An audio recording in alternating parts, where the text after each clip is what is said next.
Hello Formula 1 and IndyCar fans, welcome to Formula Pun Racer.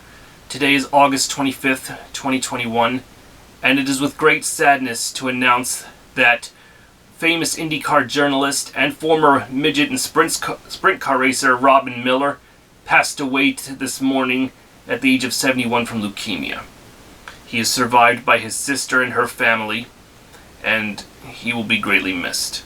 Because reason that I'm taking another somber video on behalf of him is because, well, it's interesting to say what has gone on. Like, Robin Miller was a great journalist, did a lot of grid walks in recent IndyCar races in the past few years, like getting talks with the drivers before the start of the races. That's one thing that Robin Miller was renowned for. But also, for those of you who go to racer.com every day and read the racing news, every Wednesday, almost every Wednesday, he would have a mailbag for people to email him questions about the state of IndyCar racing and like what he could do with getting the IndyCar officials to listen to what the fans have to say. In other words, like, he would be pretty much the medium between IndyCar fans like you and me and the big bosses, and seeing if he could persuade IndyCar officials to do this or that with the IndyCars to make it more interesting, or like share suggestions and what he thought, shared his opinions with his fans and other IndyCar fans and drivers, what he thought of how IndyCar should go. Of course, when there are any changes of any kind, not everyone's going to agree with them, and I've done my share of sending questions to him for the Racer mailbag in the past every now and then, and I did get a response or two.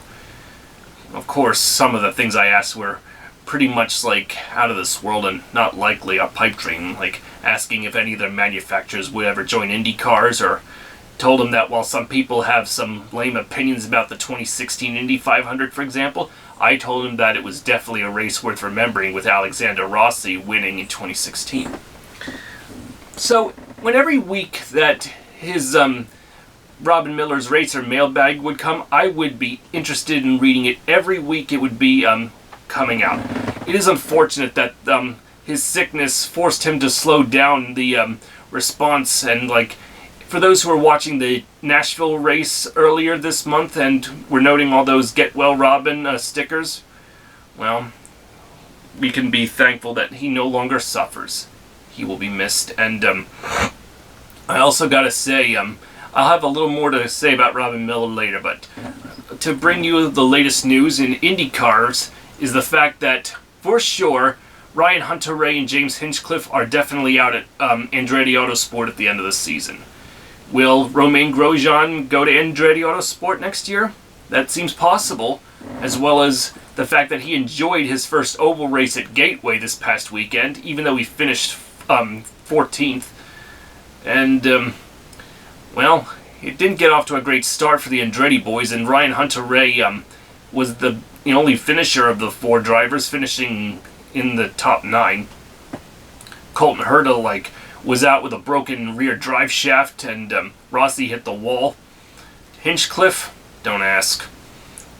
But unfortunately, Alex Palou's championship lead took a big knock when Rinus VK Carpenter Racing lost control, bumped into him, and also in turn in chain reaction took out Scott Dixon. So in the end, Joseph Newgarden of Penske managed to take the lead and win the race, with Patricio O'Ward of McLaren Schmidt-Peterson finishing second. As a result of this tangle, O'Ward now leads the championship over Palou, and now Joseph Newgarden is third in points. Who would have thought? And it has been said that Simon Pagenaud might join Helio Castroneves in replacing Jack Harvey at Meyershank Racing next year. So how about that? Two former Penske teammates are teammates again for a different team, and both Indy 500 winners. So this could be a winning force to be reckoned with for 2022 at Indianapolis. And Penske has said that they may drop down to 3 cars full-time for 2022. So that's why Pagenaud is probably out, while Power, Newgarden, and Scott McLaughlin are safe for the time being. And What's in store for Dale Coyne? I don't know. And if I said earlier that Sato's safe at Rahal Letterman Lanigan, my mistake. He's out at the end of this year, and where will he go next year is to be decided, but Graham Rahal is in. And then the question then is, who will be joining him for the two other teammates that Graham will have on his team next year? That's to be decided as well. In Formula One news, Mercedes is still not made a decision yet if they're going to keep Bottas as Lewis Hamilton's teammate for next year, as George Russell of Williams is still a potential candidate to take over Bottas' spot. And now with the upcoming race this weekend for Formula One at the Spa-Francorchamps circuit in Belgium, it's going to be down to the wire once again between Lewis Hamilton and Max Verstappen.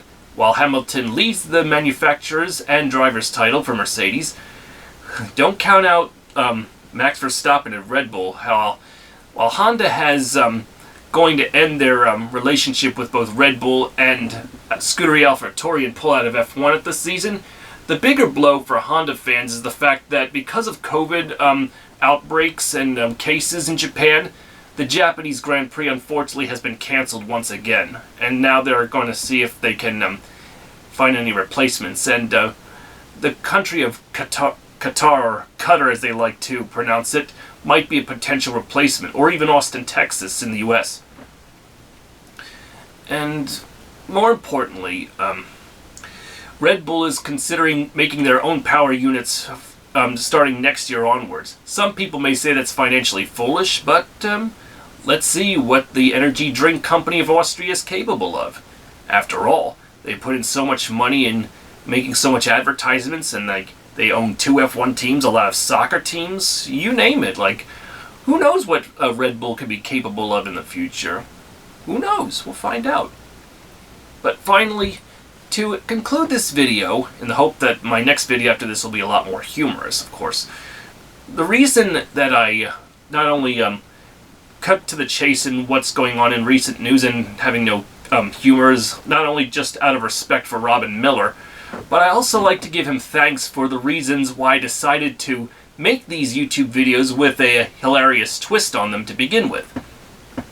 I guess you could say, up until 2017, I was reading the mailbags every now and then, and I started to notice how what I like to call NASCrap has been hogging all the fans and attendees and interests as well as TV ratings over Indycars, and I felt like I just wanted to try and do something about it. And from reading all of how the ratings are not so great, and unfortunately even now, I figured that if I were to make these videos about IndyCar news, even though I know not every one of my bits of news is hilarious, because sometimes I just stumble here or there and there's not much in terms of humorous stuff to talk about. I did it if I were to at least get one person who watches my videos to be more interested in watching IndyCar races over NASCAR, as well as to open their eyes to a world of car racing they didn't know before until they started watching my videos, and to watch IndyCar and or F1 races over NASCAR, I feel like I've accomplished something. Even if it doesn't help the TV ratings or whatnot, if it at least gets one person that wasn't interested in IndyCars before interested, then I'll feel like I have accomplished something. And I like to say, wherever you are, Robin Miller, thank you for inspiring me to do these videos. And I know you might not have seen any of them, but I hope you are seeing from heaven this video in salute to you. We, the IndyCar fans, will miss you, your wonderful talents, your insight about racing, and all the memories you share, and all the efforts you put into mediating things between what the fans want and what the officials' last rules or last words in the IndyCar rules are. We will never forget you, Robin Miller. We will miss you very much. So anyway, tune in this Sunday for the Belgian Grand Prix, and I'll leave you with the results of the Gateway race from last weekend. And just like Bob Jenkins, go with God, Robin. We will miss you very much. And keep watching over us, and keep cheering on whoever drivers you want to see win. If you like my videos, please like and subscribe if you haven't already. And if you're interested in like commenting on like this video for Robin Miller and like how it all started with why I make these videos, please, I'm happy to hear what you think I should do to improve or whatever. But that's all for now. Hopefully the next video will be a lot more humorous when I give my review on the Belgian Grand Prix. So long, IndyCar and F1 fans. I'm Aaron Cylinder, firing on all cylinders, and once again, Robin Miller, go with God.